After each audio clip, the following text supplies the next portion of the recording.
ஓப்பனாக கேட்கணும், அறிவு இருக்கா இல்லைன்னு கேட்கணும். தொண்டர்களை பார்த்து என்ன கேட்கணும்? அறிவு இருக்கா இல்லையா? உனக்கு முன்னாடி இருக்குமே ஒரு முன்ன மாதிரி ஒரு கட்சிக்காரன், எதுக்கு தள்ளுற?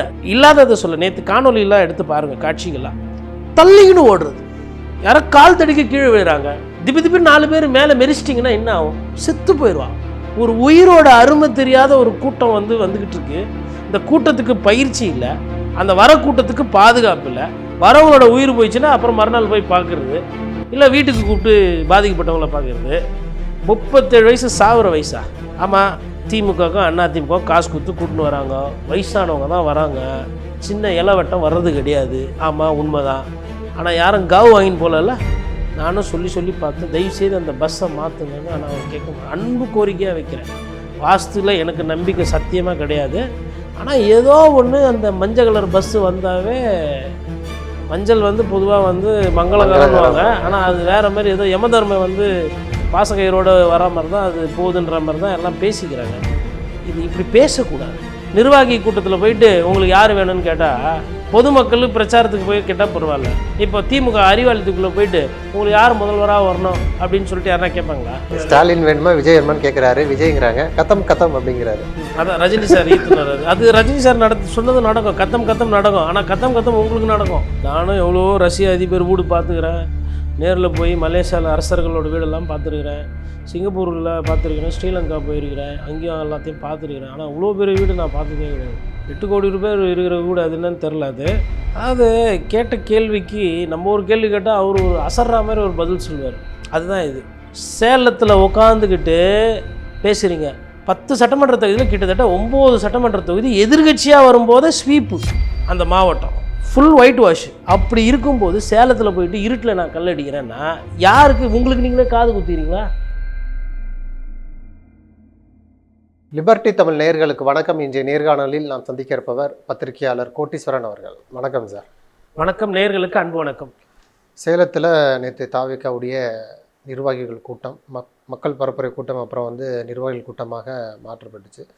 வழக்கம் போல் முதல்வர் ஸ்டாலின் அவர்கள் குறித்தான விமர்சனங்கள் கடுமையாக முன்வைத்தார் ஸ்டாலின். அது ஒரு புறம் இருக்குது.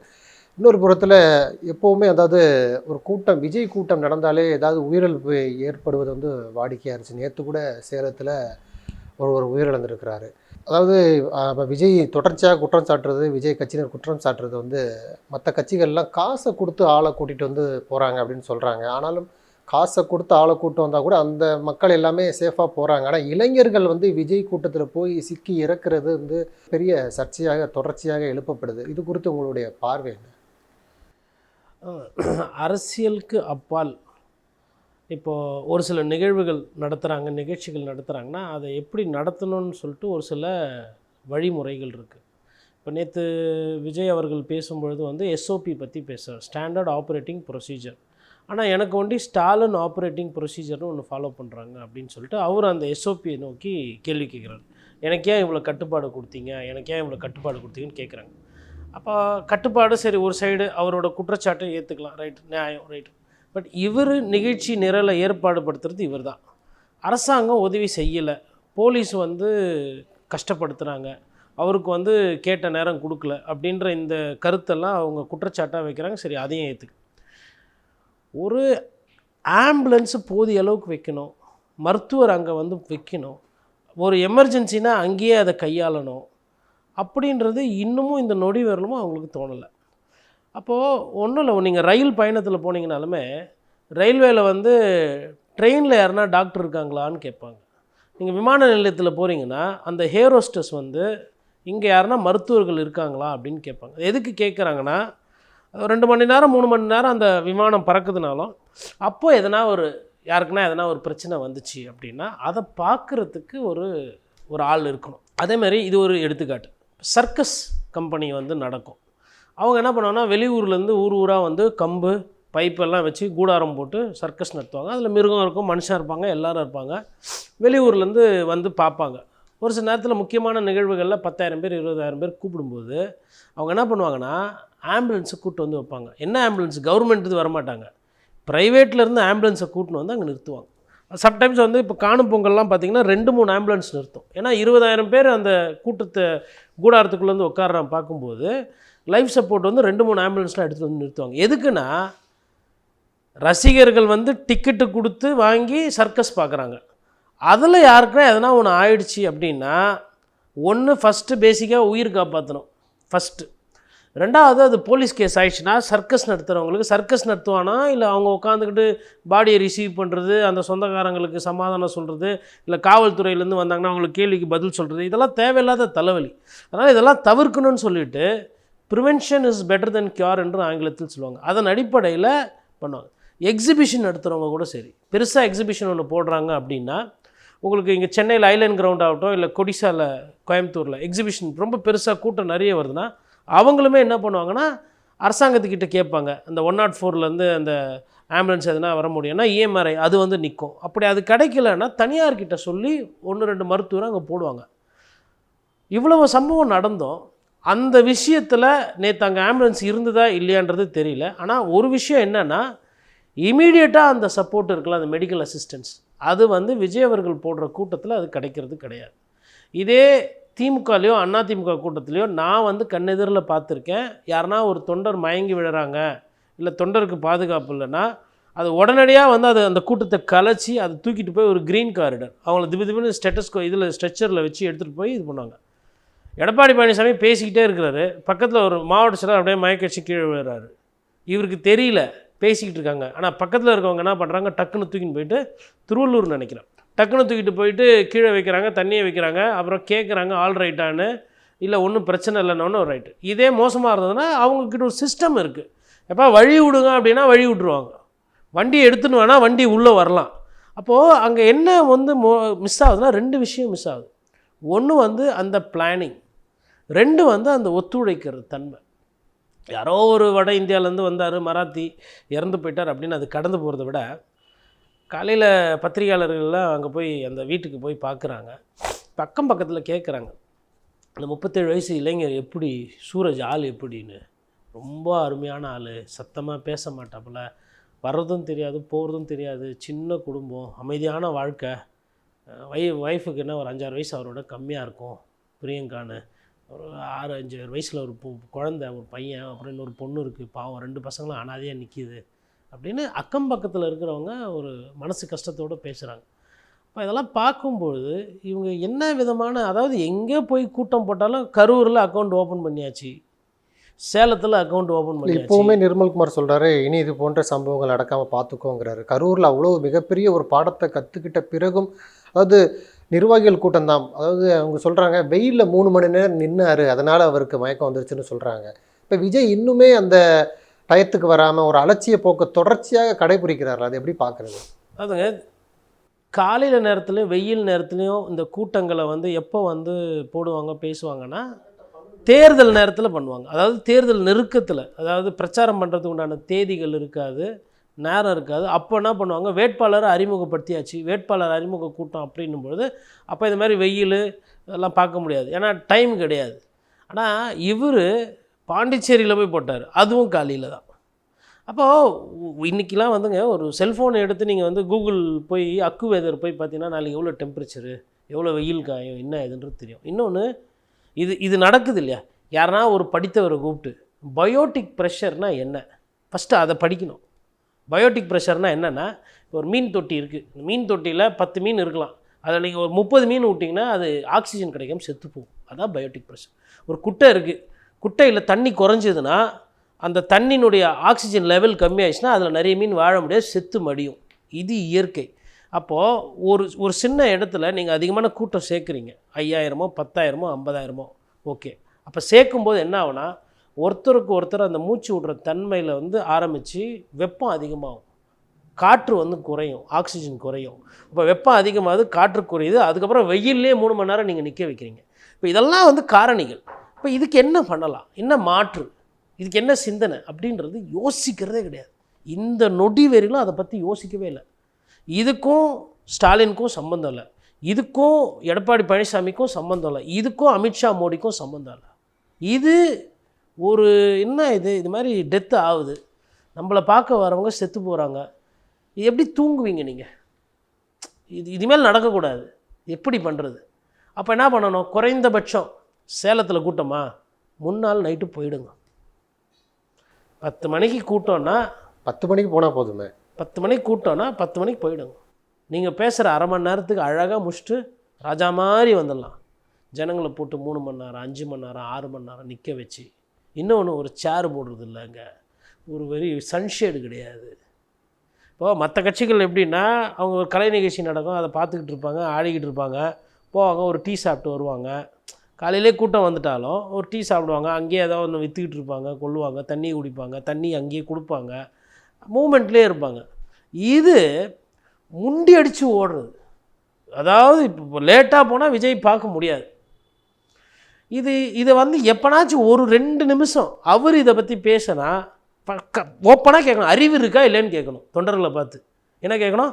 அறிவு இருக்கா இல்லையா? உனக்கு முன்னாடி இருக்குமே உன்ன மாதிரி ஒரு கட்சிக்காரன், உன்ன மாதிரி என்னோட ரசிகர், எதுக்கு தள்ளுற? நீங்கள் இல்லாததை சொல்ல. நேற்று காணொலியெல்லாம் எடுத்து பாருங்கள், காட்சிகள்லாம் தள்ளிக்கின்னு ஓடுறது. யாரோ கால் தடிக்க கீழே விழுறாங்க, திபி 4 பேர் மேலே மெரிச்சிட்டிங்கன்னா என்ன ஆகும்? செத்து போயிடுவா. ஒரு உயிரோட அருமை தெரியாத ஒரு கூட்டம் வந்துக்கிட்டு இருக்கு. இந்த கூட்டத்துக்கு பயிற்சி இல்லை, அந்த வர கூட்டத்துக்கு பாதுகாப்பு இல்லை. வரவங்களோட உயிர் போயிடுச்சுன்னா அப்புறம் மறுநாள் போய் பார்க்குறது, இல்லை வீட்டுக்கு கூப்பிட்டு பாதிக்கப்பட்டவங்கள பார்க்குறது. 37 வயசு சாகுற வயசா? ஆமாம், திமுகவுக்கும் அண்ணா திமுகவும் காசு கொடுத்து கூட்டின்னு வராங்க, வயசானவங்க தான் வராங்க, சின்ன இலவட்டம் வர்றது கிடையாது. ஆமாம், உண்மைதான். ஆனால் யாரும் காவு வாங்கின்னு போகல. அப்படியே மாற பூச்சின்னு போனாலும் அவர் 60 வயசு 70 வயசு போய் சேர்ற வயசு தான். ஆல்ரெடி இருதயத்தில் பிரச்சனை. அப்படியும் எந்த கட்சியோ அந்த கட்சிக்காரங்க போய் மாலையை போகிறாங்க, அந்த இறப்பை கிட்டேருந்து எடுத்து பிடிச்சி கொடுக்குறாங்க. நேற்று இறந்தார், இவரை பார்க்க தான் வந்தார். அதை பற்றின ஒரு அறிவிப்பு, அதை பற்றின ஒரு விஷயம், பேசு பொருள் ஒன்றுமே இல்லை. செய்தியாளர்கிட்ட சண்டை போடுறாங்க. அப்போ செய்தியாளர்கிட்ட ஏன் சண்டை போட்டீங்க நேற்று? செய்தியாளருக்குன்னா நேற்று தெரியுமா இந்த மாதிரி ஒரு சம்பவம் நடக்கும்னு?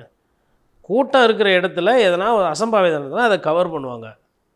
சரி, இப்படி கூட்டம் நடக்கிற இடத்துலலாம் அசம்பாவிதம் ஆனால் செய்தியாளர் கவர் பண்ணுறாங்க. அங்கே இருக்கிற காவல்துறைக்கு அது தலைவலி.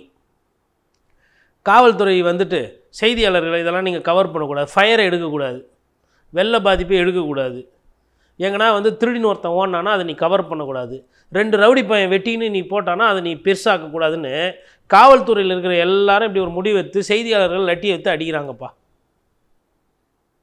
அப்போ என்ன நடக்கும்? 2 விஷயம் நடக்கும். ஒன்று, நாட்டு மக்களுக்கு செய்தி கிடைக்காது. இன்னொன்று, ஜனநாயகத்தினுடைய குறவெளியாக அது கிடைக்கிறது.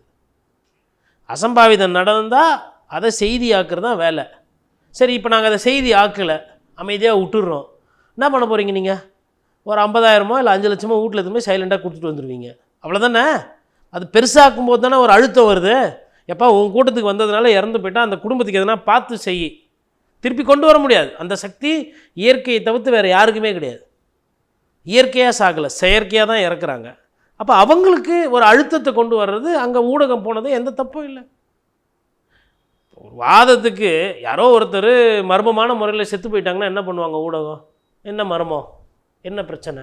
இயல்பு தானே. ஏதோ தாவேக்க கொண்டி தான் இதை பண்ணுற மாதிரி எதுக்கு அங்கே சண்டை போடுறீங்க? பத்திரிகையாளர் ஏன் ஃபஸ்ட்டு எதிரியாக பார்க்குறீங்க? உங்களை நீங்கள் என்றைக்கு சரி பண்ணிக்க போகிறீங்க? என்ன எதனா அவதூறு பரப்புனாங்களா? நடக்கிறத கண் முன்னாடி காட்சிப்படுத்தி காட்டுறாங்க. அவங்க எதுவும் வீட்டுக்குள்ளே கேமரா வைக்கலையே, வெளியில் தானே, பொது வெளியில் தானே பண்ணாங்க. எதுக்கு அதை இது பண்ணணும்? அந்த இடத்துல 5 அடுக்கா தலைவரை கூப்பிடுங்க, அவரை கூப்பிடுங்க, இவரை கூப்பிடுங்க. அதை ஒரு அந்த இறப்பை தவிர்க்க முடியாது, நடந்து போச்சு. அதில் தாவேக்கா அந்த இறந்தவர்களுக்கு எப்படி உறுதுணையாக நிற்கிது, எப்படி ஆறுதல் சொல்கிறாங்க, அவங்களோட கண்ணீரை எந்த அளவுக்கு துடைக்கிறாங்க. மாவட்ட செயலாளர் ஓடி போனது தான் அங்கே மிகப்பெரிய சர்ச்சையாச்சு. செய்தியாளர்கள் கேட்குறாங்க, அவர் ஓடி போயிட்டார் பதில் கொடுக்காம. தலைவர் நின்னா தொண்டர்கள் நிற்பாங்க. தலைவரே ஓடுறவராக இருந்தால் என்ன பண்ணுவாங்க? தொண்டர்களோ இல்லை பொறுப்பாளர்களோ ஓட தான் செய்வாங்க. இப்போ சேலத்தில் போடுறீங்க, ஏன் செங்கோட்டையனுக்கு நேற்று முக்கியத்துவம் கொடுக்கல? உங்களை நம்பி வந்தார், அவரோட 50 வருட அனுபவத்தை நம்பி விட்டு எல்லாத்தையும் வந்தார். சேலத்துக்கும் ஈரோட்டுக்கும் எவ்வளோ தொலைவு? பக்கத்து மாவட்டம். சேலத்தை பற்றியும் செங்கோட்டையனுக்கு தெரியும். ஐயா திரு எடப்பாடி பழனிசாமி மீது இப்போ பழி வாங்கணும் அப்படின்னு ஒரு கோபத்தில் இருப்பார். சேலத்தில் அவரை பேச வச்சிட்டு இருந்தால் உங்களுக்கு என்ன பேர் பிரச்சனை? அப்போது அரசியல் யாரை எப்படி பயன்படுத்தணும், எதை எப்படி நெருப்படுத்தணும், எதை எப்படி ஒழுங்காக கட்டமைப்பு கொண்டு வரணும், எதுவுமே தெரியல. அதாவது நான் ஒரு ஆள் என்னை பார்க்குறதுக்கு 4 மணி நேரம் காத்துன்னு இருங்க, 5 மணி நேரம் காத்துன்னு இருங்க. நீங்களாம் இப்படி தான் இருக்கணும். நிர்வாகி கூட்டத்தில் போயிட்டு உங்களுக்கு யார் வேணும்னு கேட்டால் பொதுமக்கள் பிரச்சாரத்துக்கு போய் கேட்டால் பரவாயில்ல.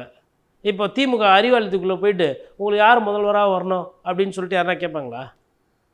இல்லை கோயம்புத்தூர் போயிட்டு எஸ்பி கூட்டம் போட்டுருக்காரு, ஸ்டாலின் வேணுமா விஜய் வேணுமான்னு கேட்குறாரு, விஜய்ங்கிறாங்க, கத்தம் கத்தம் அப்படிங்கிறாரு. அதான் ரஜினி சார் ஈத்துனாரு. அது ரஜினி சார் சொன்னது நடக்கும், கத்தம் கத்தம் நடக்கும். ஆனால் கத்தம் கத்தம் உங்களுக்கு நடக்கும் தெரியலங்க. அரசியல் படுத்தப்படவில்லை. இப்போ உண்மையிலே நல்ல விஷயங்கள் பேசணும் அப்படின்னு நம்ம எடுத்தாலும் அங்கே எதனா ஒரு காவு சம்பவம் இல்லை எதனா ஒரு தப்பான விஷயங்கள் அப்படி தானே நடக்குது. பைக்கில் போகும்போது பொறுமையாக போகும்போது காவல்துறை அதிகாரி வரும், எஸ்ஐ காலை போய் இச்சு வச்சு அவங்க ஆஸ்பத்திரிக்கிட்டு போயிருக்கிறாங்க. உங்கள் வீட்டில் இப்போ காவல்துறையில் யாரோ ஒருத்தர் அக்காவோ அம்மாவோ போகிறாங்க வேலைக்கு, எவனோ ஒரு பைத்தியம் வேகமாக ஓட்டின்னு போய் காலை இது வச்சு அடிபடுறாங்க. உங்களுக்கு பதறாது? சொல்ல மாட்டீங்க? ஒரு பொறுப்பாக வண்டியை ஓட்டுங்க, நாகரிகமாக நடந்துக்கங்க, தள்ளாதீங்க, முண்டி அடிக்காதீங்க, இதெல்லாம் சொல்ல மாட்டிங்களா? என்றைக்கு சொல்லி கொடுப்பீங்க? இப்போது சூரஜ் கட்சிக்காரர் அல்ல, ரைட்டுங்களா? விஜயோட ரசிகனாக இருக்கலாம், இல்லை மாற்றுக் கட்சி கூட ஒரு ஓட்டு போட்டிருக்கலாம், இல்லை போடலாம். ஒரு சாதாரணமான ஒரு ஆள் முடிஞ்சு போச்சா? உங்கள் கூட்டத்தில் பழகணும் போகணும் வரணும்னா உங்களை மாதிரியே தயாராக இருக்கணும், முந்தி அடிக்க தெரியணும், தப்பிச்சு QR கோடு இருந்தால் தானே உள்ளே அனுமதிப்பாங்க. அது பல்வேறு சிக்கல்கள் இருக்கு. அதாவதுங்க QR கோடு இல்லைனாலும் இன்றைக்கி ஒன்றும் பெரிய கூட்டம்லாம் வராதுங்க. 10,000 பேர் 15,000 பேர் வந்தாலும் அந்த இடம் கொல்லும். ப்ரோட்டோடைப்பு பாதுகாப்பு எங்கே? சேஃப்டி மெக்கானிசம் எங்கே? ஒரு கப்பல் இருக்குது, கொச்சியில் பார்த்திங்கன்னா கப்பல் போகும். ஒரு கப்பலில் எவ்வளோ பேர் ஏற்றுக்கலாம், எவ்வளோ பேர் ஏற்ற முடியாது, அந்த கப்பல் கவிழ்ந்துச்சுன்னா அதில் தப்பிக்கிறதுக்கு என்ன அப்படின்றதுல ஒரு இது இருக்கும், ஒரு ஸ்டாண்டர்ட் ப்ரொசீஜர். நீங்கள் கிட்டத்தட்ட அதே மாதிரி தான் இது. மக்களோட பாதுகாப்பு தான் ஃபஸ்ட்டு சேஃப்டியாக இருக்கணும். அங்கே ஸ்டாலின் அவர்களே இவர்களே நான் இவங்களை பற்றி பேச மாட்டேன் அதெல்லாம் அப்புறம். ஃபஸ்ட்டு வரவங்களுக்கு பாதுகாப்பு நீங்கள் உறுதி செய்யறதுக்கு என்ன பண்ணுறீங்க? ஏன் ஒரு சேர் போட மாட்டேன்றீங்க? ஏன் சேர் போட்டால் என்ன பிரச்சனை? இல்லை அதில் கரெக்டு இல்லை, சேர் போட மாட்டேன், நான் ஏதோ காழ்ப்புணர்ச்சியாக பேசுகிறேன்னு கூட தப்பான, சேர் யாரும் கொடுக்க மாட்டுறாங்க. அதுவும் ஏன் சேர் கொடுக்க மாட்டுறாங்கன்னா சேரை உடைக்கிறீங்க அப்படின்னு தூக்கி டம்மு டம்முன்னு போடுறது சேரை. அவன் இப்போ சேர் குத்தும் வயிறு ஐயோ நான் குத்துறது 100 ரூபா 150 ரூபா வாடகைக்கு கண்ணெதிரில் உடையுது என் பொருள் அப்படின்னு மாதிரி எல்லாம் நம்ம எப்பா உங்கள் கூட்டத்துக்கு சேரு பல்பு எதுவுமே கொடுக்க மாட்டேப்பான்னு அவங்க ஒதுங்குறாங்க. சரி அப்போ நீங்கள் என்ன பண்ணணும்? மாற்று சிந்தனை என்ன? நானே 10,000 சேர் வாங்குகிறேன், சென்னையில் 10,000 சேர். ஏன்னா உங்கள் கட்சி நிலமை அப்படி இருக்குது, வாடகைக்கு கொடுக்க மாட்டேறான், என்ன பண்ணுறது? சென்னையில் 10,000 சேர் வாங்கி வச்சுக்கோங்க, கோயம்புத்தூரில் 10,000 சேர் வாங்கி வச்சுக்கோங்க, அதை டிரான்ஸ்போர்ட் பண்ணி உங்கள் சேர் நீங்களே போட்டு வேணால் விளம்பரத்துக்கு தாவேக்கான்னு எழுதிக்கோங்க, பின்னாடி விசில் சின்னத்தை வரைங்க, பார்க்குறதுக்கு நல்லாயிருக்கும் பிரம்மாண்டமாக. வேறு எதனா பண்ணணும் ஜனங்கள். இல்லை அட்லீஸ்ட்டு இன்னொன்று சொல்கிறாங்க, போலீஸ் அந்த டைமில் தான் பர்மிஷன் கொடுத்துது, அவர் என்ன பண்ணுவார்? பச்சை பொய். மாவட்ட செயலாளரே சொல்கிறாரு 12 to 3 தான் பெர்மிஷனே. நீங்கள் கேட்ட டைம் தான் அவங்க கொடுப்பாங்க. இப்போது பொண்ணழைப்பு எல்லாம் போய் என்ன பண்ணுவாங்க? 7 to 8 6 to 7 தானே பொண்ணழைப்பு போவாங்க. போலீஸ் அதுக்கு பர்மிஷன் கொடுக்குதா? போயிட்டு இல்லை டிராஃபிக் ஆகிற நேரம் நீங்கள் என்ன பண்ணுங்கள், 2 to 4 பொண்ணழைப்பு வச்சுக்கோங்கன்னு சொல்லி போலீஸ் நீங்கள் கொடுத்துருக்குதா? இல்லை, கேட்குற நேரத்தில் தான் பர்மிஷன். 10 மணிக்கு மேலே போகக்கூடாதுன்றது தான் ரெஸ்ட்ரிக்ஷன்ஸ் இருக்குது. இப்போ மோடியோ அமித்ஷாவோ 1 மணி 2 மணிக்கு பேசிட்டு போகிறாங்க தமிழ்நாட்டில் அப்படின்னா அவங்களுக்கு பெரிய கூட்டம் வர்றதில்ல. அவங்க கூட்டம் எவ்வளோ கூட்டன்றது தெரியும், அந்த கூட்டத்தை அவங்களால ஹேண்டில் பண்ண முடியுது. இப்போது சமீபத்தில் மோடி பேசிட்டு போனார். நேற்று விஜய் அவர்களுக்கு வந்ததை விட அந்த கூட்டம் ஜாஸ்தி எங்கே மகாபலிபுரத்துக்கிட்ட அங்கே பேசினதில். ஆனால் அந்த கூட்டத்தில் யாரும் காவு வாங்கலை. ஏன்? நம்ம மோடி பயங்கர ரசிகர் முண்டி அடிச்சு அப்படிலாம் கிடையாது. எல்லாருக்கும் சேர் போட்டாங்க, பின்னாடி இருந்தவங்களுக்கு ஷாமினா போட்டாங்க. அதுக்கப்புறமா அது வளராத கட்சி, ஒன்றுமே இல்லை, அவங்க அந்தளவுக்கு பண்ணுறாங்க. ஏன்னா என்டிஏ கூட்டணி அதிமுக கட்சிக்காரங்களாம் போய் அதை சரி பண்ணி பார்க்குறாங்க. பேரிகேடு இங்கே போடணும், பேரிகேடை போட்டால் இன்னும் வேகமாக ஓடி வராங்க, ஹை ஜம்ப் தான்ற மாதிரி. அந்த காவல்துறை அவர் பாவம் அவருக்கு வழக்கமாக பேரிகேட் போட்டு பழக்கம். இவர்களை எப்படி கையாளணும்னு அவருக்கு தெரிலாங்க. சார் இவங்க பேரிகேடு போட்டால் தாவாங்க சார், ஸ்பீடு ஜாஸ்தியாக எடுப்பாங்க. இவங்களை என்ன பண்ணோம், அமைதி விஜய் அண்ணா 5 மணி நேரம் இங்கே தான் இருக்க போகிறாரு அப்படி தான் சொல்லணும். அவங்களோட நோக்கம் என்ன? விஜய் அண்ணா சீக்கிரம் கிளம்பிடுவார், விஜய் அண்ணாவை பார்க்க முடியாது அப்படின்ற மாதிரி நீங்கள் என்ன பண்ணோம், 5 மணி நேரம் காட்சி அளிப்பார், அத்தி வருதுற மாதிரி இங்கேயே இருப்பார் இன்றைக்கி ஃபுல்லாக அப்படி சொல்லணும். அது தெரில. ஆக்சுவலாக காவல்துறைக்குமே இப்போ பயிற்சியை கொஞ்சம் மாற்றணும். ஏன்னா இப்போ விஜய் அவர்களை குறை சொல்கிறோம், அப்போ இந்த சைடு உயிர் போகுதுன்னா அப்போ காவல்துறைக்கும் ஒரு ரெஸ்பான்சிபிலிட்டி இருக்குது எத்திக்கலாக. அப்போ என்ன பண்ணணும்னா, இனிமேல் அவங்க கூட்டம் போட்டால் அவங்க எதுவும் பண்ண மாட்டாங்க, நீங்கள் என்ன பண்ணுங்கள், இனிமேல்ட்டு ஆளை போட்டு காசு வசூல் பண்ணுங்கள். எக்ஸ்ட்ரா காவல்துறையிலேருந்து நாங்கள் ஏஆரை போடுறோம். இப்போ சென்னை சேப்பாக்கம் சிஎஸ்கே வந்து ஆடுறாங்கன்னு வச்சுக்கோங்களேன், சென்னை சூப்பர் கிங்ஸு. அப்போ என்ன பண்ணுவாங்க, போலீஸ் பந்தோபஸ்து, எங்களுக்கு தோனி வராரு, எங்களுக்கு பந்தோபஸ்து எக்ஸ்ட்ரா வேணும்னுவாங்க. சரி, பந்தோபஸ்து வாங்கிக்க, இந்த எக்ஸ்ட்ரா காசு பில்லு. இவர் அசாதாரணமாக நடக்குது. எனக்கு பயங்கர கூட்டம் பெருமையாக பேச தெரியுதுல்ல. அப்போ என்ன பண்ணோம், காவல்துறைக்கு நான் சொல்கிற வழி என்னென்ன பண்ணோன்னு, குறை சொல்லி நொறை சொல்லி நொட்டை சொல்கிறத விட செயல்பூர்வமாக செயலாக்கத்தில் அதுக்கு ஒரு தீர்வு கொடுக்குறதா ஒரு அரசியல் ஆளுமை.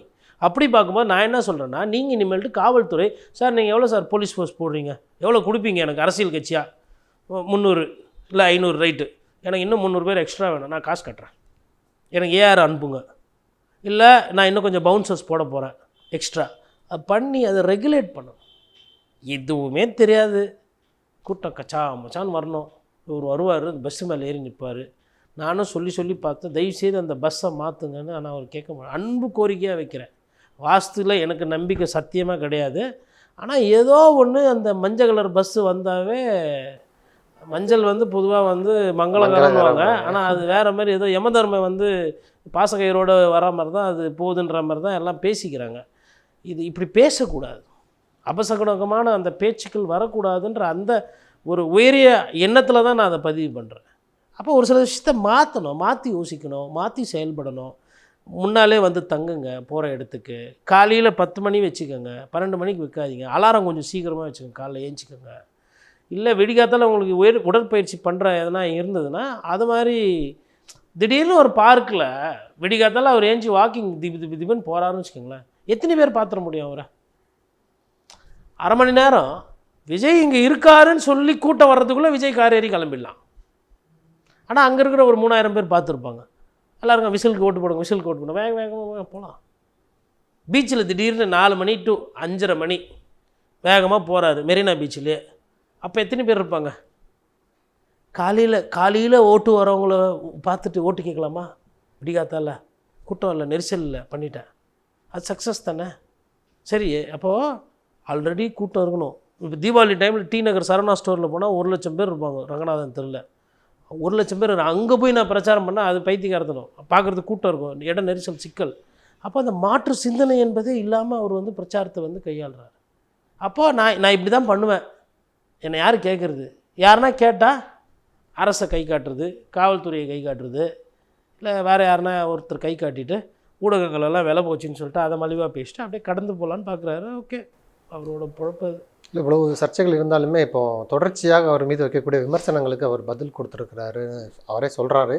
அதாவது, பனையூரை விட்டு வெளியே வா, வீட்டை விட்டு வெளியே வா விஜய்னு சொல்கிறீங்க, என்னுடைய வீடு எது தெரியுமா, தமிழ்நாடு தான் என்னுடைய வீடு, என்னுடைய வீட்டில் எத்தனை பேர் இருக்காங்க தெரியுமா, 8 கோடி பேர் இருக்கிறாங்கன்னு சொல்லி ஒரு பஞ்ச் டைலாக் சொல்கிறாரு. அதை எப்படி பார்க்குறீங்க? மிகப்பெரிய வீடாக இருக்கும் பொழுது நானும் எவ்வளோ ரஷ்ய அதிபர் வீடு பார்த்துக்கிறேன், நேரில் போய் மலேசியாவில் அரசர்களோட வீடெல்லாம் பார்த்துருக்குறேன், சிங்கப்பூரில் பார்த்துருக்குறேன், ஸ்ரீலங்கா போயிருக்கிறேன், அங்கேயும் எல்லாத்தையும் பார்த்துருக்குறேன். ஆனால் அவ்வளோ பெரிய வீடு நான் பார்த்ததே கிடையாது.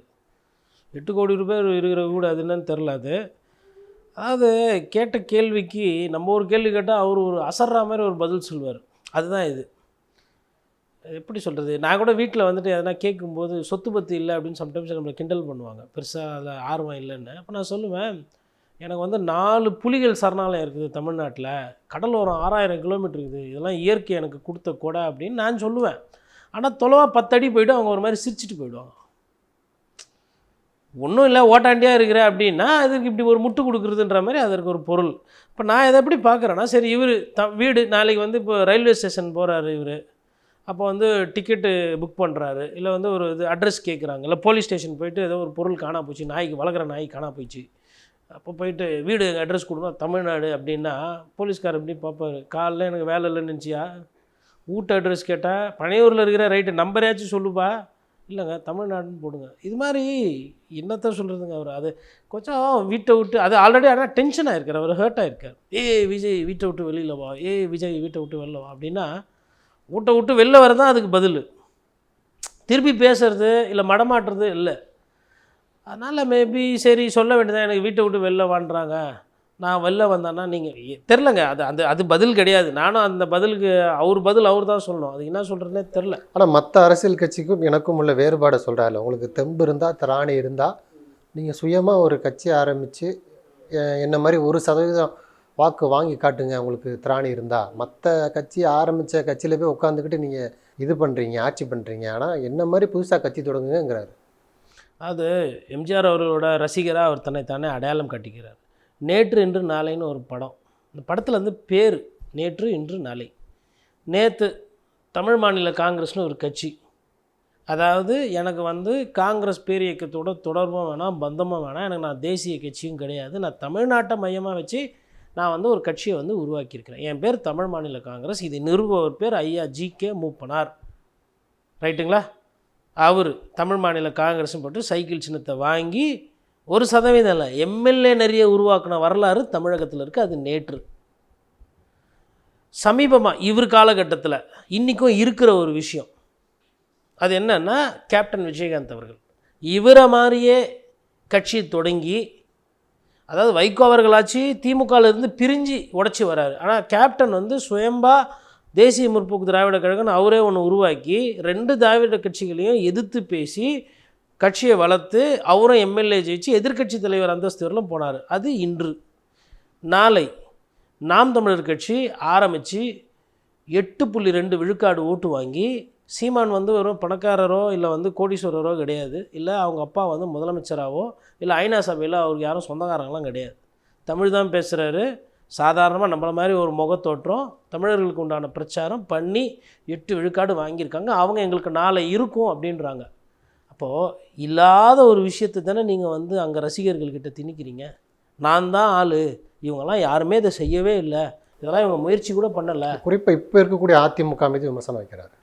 அதிமுக மீது விமர்சனம் வைப்பதற்கு காரணம் வந்து அதிமுகவோட வாக்குகளை ஒரு பெறணும். எம்ஜிஆர் ஆரம்பித்த கட்சியில் சவாரி பண்ணுறீங்க, என்ன மாதிரி தனிச்சு ஆரம்பிச்சிருந்தால் திராணி இருந்தால் பண்ணுங்கிறாரு. திராணி இருக்கா இல்லையான்றது நீங்கள் மோடி அவர்களை விமர்சனம் பண்ணுவதையோ, இல்லை இப்போ பாஜகவில் ஒரு சில விமர்சனம்லாம் அவங்க மீது வருது, அது நீங்கள் எதிர்த்தாக்குதல் பண்ணும்போது யாருக்கு திராணி எவ்வளோ இருக்குதுன்றது தெரிஞ்சிடும். தெம்பு திராணி எல்லாம் அவங்கவுங்க நடந்துக்கிறத வச்சு, ஏன்பா எதிர்க்கலைன்னா நான் ஏன் அவங்கள எதிர்க்கணும்னு பேசுகிறீங்க. எதுக்கு இருட்டுக்குள்ளே கல்லெறியணுங்கிறாரு.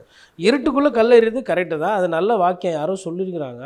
அது எனர்ஜி வேஸ்ட் பண்ணக்கூடாதுன்றதுக்கு சொல்லுவாங்க. இருட்டுக்குள்ளே அது யார் சொல்லுவாங்கன்னா, இந்த இப்படி கண்ணை மூடி தியானம்லாம் பண்ணுவாங்க இல்லையா, அவங்களுக்கு எனர்ஜி ஜாஸ்தியாக இருக்கும்போது அதை அமைதி பண்ணுறதுக்கு என்ன சொல்லுவாங்க, close your eyes, think about darkness, to not throw stone into the darkness, இப்படிலாம் சொல்லுவாங்க.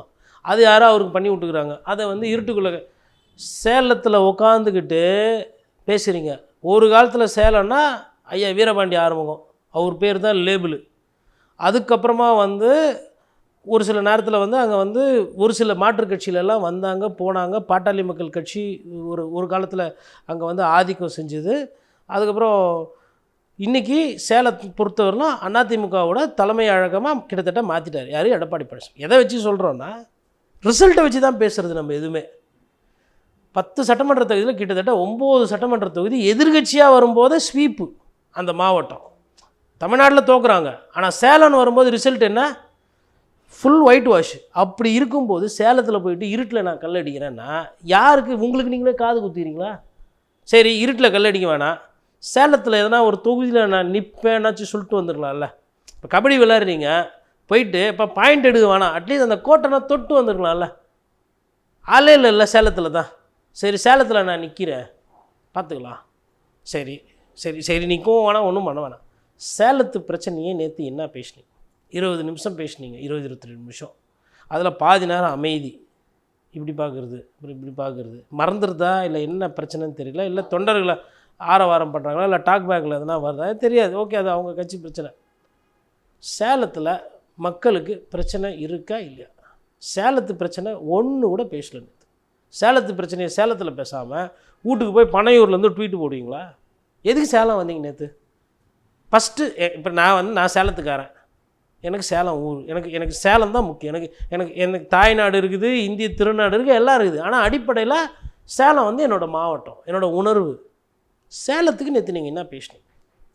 நான் சேலத்தில் இதெல்லாம் தப்பு நடக்குது, இதெல்லாம் நான் சரி செய்வேன், இல்லை சேலத்தை இந்த மாதிரி வஞ்சிக்குது மத்திய அரசு, சேலத்தை இந்த மாதிரி மாநில அரசு வஞ்சிக்குது, இங்கேருந்து போன எடப்பாடி பழனிசாமி சேலத்துக்கு இதெல்லாம் செய்யலை, நான் செய்ய போகிறேன், நான் ஆட்சிக்கு வந்தால் என்ன செய்வேன், சேலத்துக்கு என்ன திட்டம். அப்போ ப்ரிப்பேரே பண்ணுறது கிடையாது. ஒரு மாவட்டம் போகிறதுனா அங்கே போனவுடனே அங்கே எதனா ஒரு கோயில் இருக்கும். இங்கே பாண்டிச்சேரினாவே நமக்கு ஞாபகம் வருது மணக்குள விநாயகர் அப்படின்றது. அது ஞாபகம் வருது. நீங்கள் என்ன பண்ண போகிறீங்க பாண்டிச்சேரிக்கு? இப்போ திடீர்னு இப்போ எக்மோர் வந்தால், எக்மோர்னாவே எனக்கு ஞாபகம் வருது நேரு ஸ்டேடியம். எக்மோர்னாவே எனக்கு ஞாபகம் வருது எக்மோர் ரயில்வே நிலையம். சரிப்பா, எக்மோர் ரயில்வே நிலையத்தில் இருக்கிற பிரச்சனைக்கு நீங்கள் என்ன தீர்வு கொடுக்க போகிறீங்க? அதுதானே ஒரு பேச்சாக இருக்கணும். அப்போது யார் யாரெல்லாம் போராட்டம் பண்ணாங்கன்றதை எழுதி வச்சுன்னு படிக்கிறார். மீனவர்களே, மாணவர்களே, விவசாயிகளே. ஆனால் இவர் வழக்கமாக அவர்களே படிக்க மாட்டார். ஆனால் இதெல்லாம் வந்து இப்படி படிக்கலாம். சட்டம் ஒழுங்கு பிரச்சனையை பேசுகிறீங்க, அப்படியே வராரு. திருவள்ளூர் வந்தோன்னே இதாகி போச்சு. அது என்னது, அது திருவள்ளூர், அது அந்த வீடியோவை பார்த்தா அதை மறக்க முடியுமா, இல்லை அந்த செஞ்சவனுங்களை மன்னிக்க முடியுமா? மனிதாபிமானன்றது உங்களுக்கு நல்லா கூறாக இருந்ததுன்னா தூக்கத்தில் கேட்டால் கூட சொல்லும். சரிப்பா, லாக்அப் டெத்து அஜித்குமாரை பற்றி ஏன் நீங்கள் பேசவே இல்லை? அஜித்குமார் ஓகே, நீங்கள் அந்த பேரை மறக்க முடியுமா? அஜித்துன்ற பேரை. நண்பனுக்கு நண்பன், போட்டிக்கு போட்டி, மரியாதைக்கு மரியாதை, மாண்புக்கு மாண்பு. அஜித்துன்ற பேரை எப்படி விஜய் மறக்க முடியும்? Ajithkumar lockup death. போராடலாம் பேச வேணாமண்ணா. இந்த அஜித்துக்காகவும் பேசுகிறவன் தான் இந்த விஜய் அப்படின்னா ஒரு பஞ்சா நல்லா இருக்குல்ல நான் சொன்னது. இப்போ பஞ்ச டைலாக் மாதிரியே இருக்கும். உடனே அஜித் ரசிகர் என்னப்பா அப்படின்னா, இல்லை அஜித்குமார் லாக்அப் டெத்து, ரைட்டு. அப்படி தான் வந்து தொண்டர்களை கொஞ்சம் கொஞ்சமாக இது பண்ணணும். இவர் பேசுகிறது தான் வெறும் சினிமா பஞ்ச டைலாக், அரசியல் பஞ்ச டைலாக். அப்புறம் இன்னொன்று சொல்கிறாரு, நான் போட்ட குண்டு விக்ரவாண்டியில் போட்டது இப்போ வெடிக்குதான். எது? காங்கிரஸ் கட்சி. இந்த சிறைச்சாலை படம் பார்த்துருப்பீங்க. அதில் பிரபு சொல்லுவார் போவாதன்னு. இவங்க கேட்க மாட்டாங்க, நாங்கள் குண்டு தயார் பண்ணியிருக்கோம், நாங்கள் கொளுத்தி வெடிக்கணும். இந்த வயசான பீஸுங்கெல்லாம் போக திரும்பி பார்த்தா அஞ்சு போயிடும், வெடிக்காது. அப்புறம் போலீஸ் வந்து கூட்டு போய் செம்ம அடி அடிச்சு உள்ளே வைப்பாங்க. இது படம் காட்சி. காங்கிரஸ் கட்சியோட நிலைமை அதுதான் தமிழ்நாட்டில். அந்த காலத்தில் இப்போ சுதந்திர போராட்ட வீரர்கள், தியாகிகள் எல்லாம் ரைட்டு, அந்த பீஸ் எல்லாம் போய் சேர்ந்துட்டாங்க மேலே. இன்றைக்கி இருக்கிறதுலாம் சும்மா. இவங்க அப்படியே ஆட்சியில் பங்குன்னு கேட்டவொன்னா ஸ்டாலின் அவர்கள் கொடுத்துட்டு தான் மறு வேலை. நேற்று போட்டார் பாருங்க 5000 ரூபா மாஸ்டர் ஸ்ட்ரோக்கு. இன்னும் ஒரு 5000 ரூபா போட்டால் கூட்டணிக்கு யாருமே வேணாம் திமுகவுக்கு. இவர் இங்கே உட்காந்து சொல்லுங்கிறார். காலைல என்ன நடக்குது, தமிழ்நாடு பூரா பேசிகிட்டு இருக்கிறாங்க 5000 ரூபா பணம் போட்டதை பற்றி. இவர் சாயந்தரமாக போய் பதில் அனுப்புகிறார். நான் சொன்னதுனால என் மேலே இருக்கிற பயத்தினால தான் 5000 ரூபா போட்டாங்க. சரி, டிவி உங்களால் பயத்தில் கொடுத்தாங்க, ஆடு மாடு அதிமுக கொடுத்தது உங்களால் இருக்கிற பயத்தில், தாலிக்கு தங்கம் கொடுத்தாங்க அதனால் அன்றைக்கி இருந்தது பயத்தில். வாக்காளர்களை வசியப்படுத்துறதுக்கும் ஈர்க்கிறதுக்கும் இல்லை மறைமுகமாக ஓப்பனாக சொல்லுமே லஞ்சம் தான் வச்சுக்கோங்களேன். நீங்களாம் வாங்குறது இல்லையா பணம், மக்களுக்கு கொடுத்தா அது லஞ்சம் ஆகாது. சட்டப்படி ஒரு அன்பளிப்பு, ஓட்டு போடுறவங்களுக்கு அன்பளிப்பு கொடுத்துட்டாரு. இன்னும் அன்பளிப்பு இது மாதிரி நிறைய கொடுத்தா நாங்கள் அவங்கக்கிட்ட பேசிகிட்டு இருக்கோம், எங்களுக்கு ராஜ்யசபா சீட்டு கொடுத்தா தான் எங்களுக்கு உண்டான மரியாதை. இன்னும் அவர் எதுனா திட்டம் செய்கிறதுக்கு முன்னாடி யார் யார் போய் திமுகவோட சேர்றீங்களோ சேர்ந்துக்கோங்க. இன்னும் 2-3 திட்டம் இதே மாதிரி பண்ணிக்கிட்டு இருந்தால் திமுகவுக்கு கூட்டணியே தேவைப்படாது. இப்போ தொடர்ச்சியாக இப்போ நேற்று கூட அதிமுக மீதும் பாஜக மீதும் கடுமையான விமர்சனத்தை முன் வைத்திருந்தார். அதிமுக தான், பாஜக கூட விமர்சனம் பண்ணலை. இப்போ நயினார் நாகேந்திரன்ட்ட கேட்குறாங்க விஜய் குறித்து கேட்கும்போது அவர் சொல்கிறாரு, அவர் வீட்டை விட்டு வெளியே வரட்டும், குறிப்பாக திரிஷாவை விட்டு வெளியே வரட்டும்னு சொல்லி ஒரு கடுமையான விமர்சனத்தை முன் வைக்கிறாரு. இப்போ திமுக தரப்பிலிருந்து கூட பெண்கள் குறித்து பார்த்து பேசுங்க அப்படின்னு சொல்கிறாங்க. இந்த விஜய் குறித்து பேசும்பொழுது திரிஷா விமர்சனங்களாக முன் வைக்கிறாங்களா, அது எப்படி பார்க்குறது? எம்ஜிஆர் அவர்களை பேர் சொல்லி தொடர்ச்சியாக கேள்வி கேட்கும்போது நயினார் வந்து டிஸ்டர்ப் ஆகுறாரு. என்னடா நமக்கு உண்டான தலைவர்களை இவங்க இழுக்கிறாங்கன்னு. நயினாரை பொறுத்தவரைலாம் எம்ஜிஆர்னா ஆடலாம் சதா ஆடுன்ற மாதிரி. இன்றைக்கி தான் அவர் பிஜேபியில் சேர்ந்துருக்காரு. பட் எம்ஜிஆர் அவர்களை வைத்து தான் பிஜேபிக்கும் ஏடிஎம்க்கும் சேர்த்து ஓட்டு வாங்கணுன்ற அந்த மனநிலையில் இருக்கிறாங்க. அதெல்லாம் சொல்லிவிட்டு இவர் பேசுகிறதெல்லாம் போய் சொல்லியிருப்பாங்க. கேட்டவுடனே அங்கே வந்து எம்ஜிஆர் அதான் அண்ணா சொல்லி கொடுத்த ஒரு விஷயம் வந்து கண்ணியம். அது கண்ணிய குறைவான ஒரு பேச்சு தான். அது தேவையில்லை. அவர் தனிநபர் வாழ்க்கைக்குள்ளே நம்ம போய் எதுக்கு எட்டி பார்க்கணும். அது இன்னொன்று ஒரு மூத்த அரசியல் ஆளுமை அவர் அதெல்லாம் தவிர்க்கணுன்றது தான் என்னோடய பார்வை. அதில் போயிட்டு நம்மளும் அதை பற்றி பேசுகிறது அது மாண்பாக இருக்காதுன்றது என்னோடய புரிதல். அதனால் அரசியல் பேசணும், மக்கள் பிரச்சனை பேசணும். அது தனிநபருக்குள்ளே போகிறது சரிப்படுமான்னு தெரியல. நன்றி. நிறைய நல்ல பயனுள்ள தகவல்களை நேரில் சொல்லியிருக்கீங்க. உங்களுடைய நேரத்துக்கு மிக்க நன்றி. நன்றி.